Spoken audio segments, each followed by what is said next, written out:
channel. I'm a little bored. I've got a day off, so which is quite rare.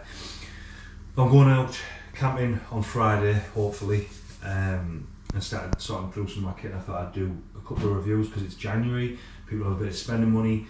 I've had a few people asking me about getting into the wild camping, so I'm going to start doing little small short videos on a couple of the bits of gear I've got.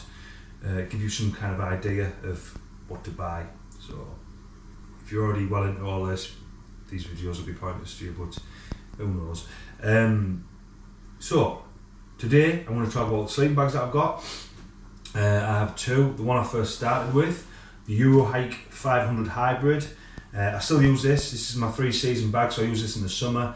And then because I wanted to continue through the winter months, I stepped up and got the Rab Ascent 900. A massive price difference for quality, I suppose. But it's, I say that. What I mean is, there's not much difference in quality for the increase in price. They're both fantastic sleeping bags.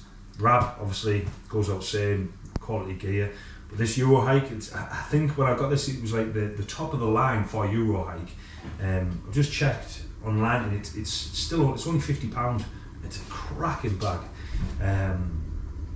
Whereas the Rab Ascent 900, it's pricing about £250 at the moment. You might be able to get it on offer, January sales, I don't know. So £50, or for an extra £200, you get a little bit more warmth. So, but if you're going to go winter camping, this is the one you're obviously going to need. As you can see, there's a big size difference. This does squash down a lot in your pack, but it is heavier, it is bigger. Whereas the Eurohike, you know, it squashes to nothing. Fantastic. Really rate this bag. If you're getting into your wild camping, the Eurohike 500 Hybrid, it's spot on. What was I going to say? I don't know. Oh, the ratings. Not much difference either. This is rated to -1, with an extreme temperature of -13. I think it was 13. I've written it down. 16, -16. I wouldn't like to think I was in either of these bags of -16, but that's what it stays. Whether it's for sales, I don't know, but it is a very warm bag. You know, I've been out in, probably -2 or 3s in this and been plenty warm. The Rab is minus something crazy, limit 18, -18. Yeah, I probably wouldn't want to be this in -18 either, but that's what it says. But for British weather, you know, 3-season bag, this will do you till October. And then if you want to step up a bit when there's snow on the ground and it's blowing a hoolie up on the mountainside, Rab 900 is cracking. I'll get them out, show you. I'll chuck this over here. Right. So this is obviously, it's cinched up, just so I can show you the size of it, but I obviously don't store it like that. That's just the usual size, and then I always have it out of the bag when stored in my cupboard, hung over a rail, try and keep it from compressing it down. As it's a hybrid, it's half down, duck down, goose down, some form of animal down, and half synthetic, so half man-made too. So what it gives you is a little bit more thermal protection if the bag gets wet, which is a good thing. Obviously, if your bag's that wet, you're in trouble anyway. But the outer shell is, should we call it, water resistant? You know, so if you're getting your tent, in your tent, and it's spitting a little bit, it should be okay. You spill a beer on it, it should be okay. But it's designed so it dries quicker. So it's light, but it's not as light as a 100% duck down or goose down, whatever down you've got. Still light enough. So a lovely. I've read the reviews of this before I bought it, and some people didn't like the feel of it. I think it's really nice. The outer shell is like it's more of a plastic feel, but it feels good quality. and then the inside's lovely, plush. Yeah, it's definitely not as soft as the Rab. The Rab definitely feels a nicer quality material, but it's really, really nice, really comfortable, really warm. You've got your neck buff in there, you know, you can cinch it all down, keep yourself warm. I've woke up multiple times in the middle of the night panicking because I'm overheating and I can't get out of the bag quick enough. It's a very, very warm bag. Comes with a little inside pocket.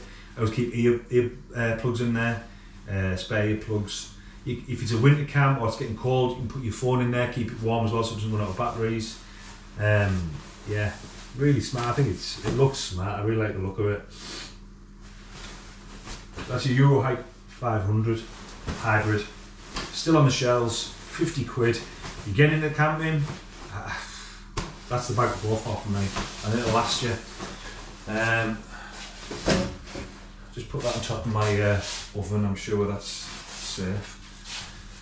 And then you've got the Rab 900, Rab Ascent 900. Obviously, you're paying an extra £200 for this, but you know, if you climb up the side of a fella, a mountain, and you're on your own up there on a night, you want to make sure you've got the right gear, and you know you're going to look after with this thing. So again, I know it's £200 more, but the quality, the feel, I love this bag. Absolutely love the bag. And I'll set my tent up, doing my airbed, and then putting this down. It's just like home for the night. It just feels super cozy. Love the colour of it. Obviously, the more the air gets in it, the more plush it gets. Now the thing with this, the negative thing, and it is a big negative for me, in the middle of the night, you know, you need the loo, you have to get up out of bed, it's already cold, you're already miserable because you have to get out of bed. You have to be really careful with the zip. I've snagged this a couple of times. Really easy to snag the zip and get it locked, especially on the way back up. Even when you're going carefully, even when you're going slowly, it's very easily snagged.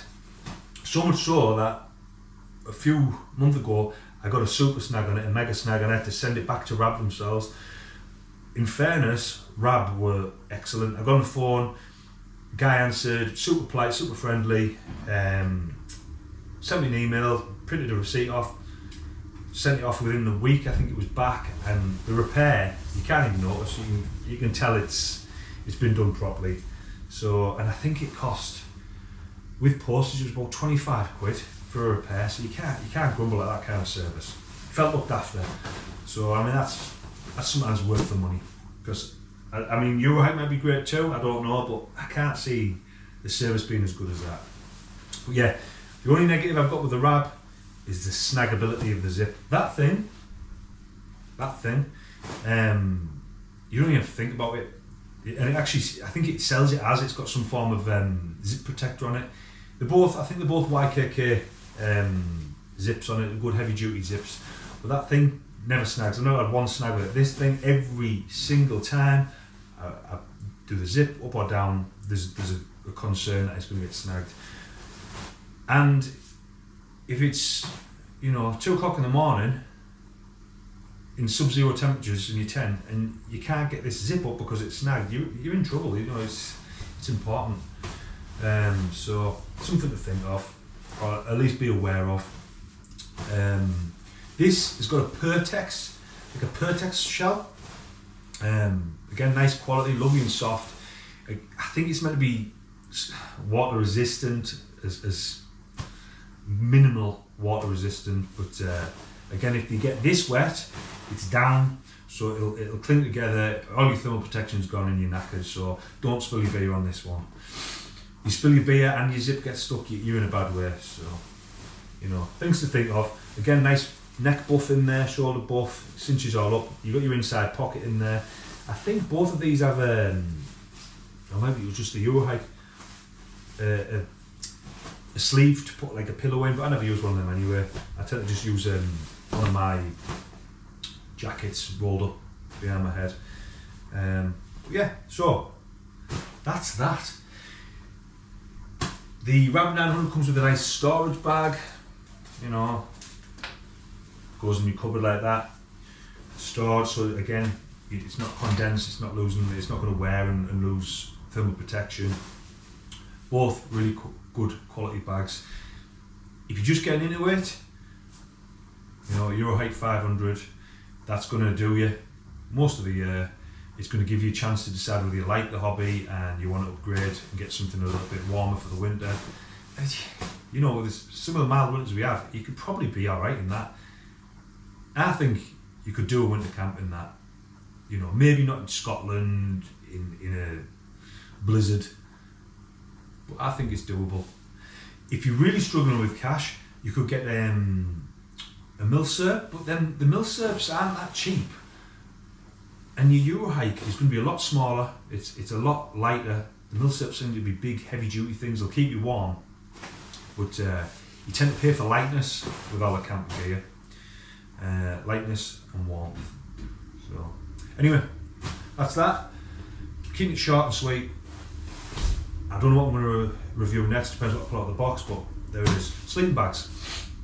I'm out next Friday, so hopefully make a video. I don't know where I'm going yet, or depends on weather. If it's gale force winds, I'll stay local, I'll go in some woods. If there's no wind, I'll be trying to get as high up the mountain as possible. So I will see you then.